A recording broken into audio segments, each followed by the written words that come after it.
Oh man, this video game is intense. I wish the Bible had this kind of action. Actually, it does.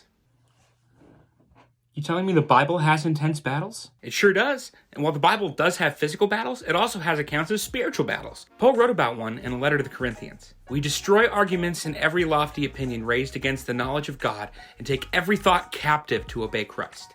Whoa, destroying arguments and capturing thoughts. That sounds super intense. Here, Paul is speaking about a spiritual battle between the apostles and people who spread false teachings against God. Worldly teachings, philosophies, and opinions contradict the word of God, and Paul is saying that he plans on winning this spiritual battle by capturing the thoughts of the Corinthians with the truth. What does Paul mean by taking thoughts captive? In the context of this passage, Paul is referring to the false teaching of his critics who contradicted the word of God. In the previous verse, Paul says that the battle between false teachings and God-centered obedience is fought with spiritual weapons like prayer rather than physical weapons like a sword. These spiritual weapons have the power to capture false teachings and make them obey Christ. Okay, that was like 2,000 years ago. What does that mean for me today? Living in obedience to Christ is not always easy. My thoughts and the thoughts of the world can invade my mind and try to assert themselves as authority, but they are not the authority of God. Because of sin nature, our own thoughts and selfish desires will contradict God, but focusing our thoughts on Christ and his teachings